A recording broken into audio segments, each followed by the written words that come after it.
তোর পাপা আসছে গিয়ে।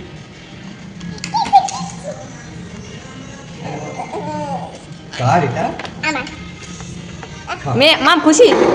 খুব খুশি? চলো তাহলে এখন খাবে আমার মেয়ে, আমি, মেয়ের পাপা। আর দেখো ফাঁকা, কেউ নেই, শুধু আমরাই আছি। কোনটা নিবি মা? এইটা নিবি? না এটা না, ওটা রেখে দাও। এটা নেবে? হ্যালো ফ্রেন্ডস, আমি পূজা। দেখো প্রথমে আমরা সন্ধ্যাবেলা একটু বেরিয়েছিলাম, প্রথমে কেএফসি খেয়েছি আমরা তিনজনে। তারপর দেখো এই দুটো আমি গাউন নিয়েছি, মলে গেছিলাম একটুখানি জামা কাপড় কিনতে।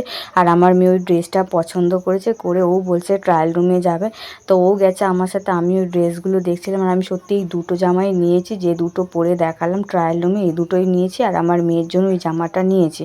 তো আমার মেয়ে ঢং করছে, আয়নায় দাঁড়িয়ে দিয়ে ট্রায়াল করছিল। আর হঠাৎ করে আমাদের মার্কেটিংটা হলো ছোটোখাটো একটা। আর আমার মানে একটু ইচ্ছা হলো, আমার বরকে বললাম, তো বললো চলো একটুখানি দু একটা জামা প্যান্ট কিনে নিই। তো এখানেও এসে আমার মেয়ের গেঞ্জি নিয়েছি, দুটো প্যান্ট নিয়েছি, আর যে ফুল প্যান্টটা দেখলে ওটাও নিয়েছি। আর আমার মেয়ে কেমনি করে হাঁটছে দেখো, ও খুব আনন্দ হয়েছে কালকে। আমিও আনন্দ খুব পেয়েছি, জামা কাপড় কিনতে কার না ভালো লাগে।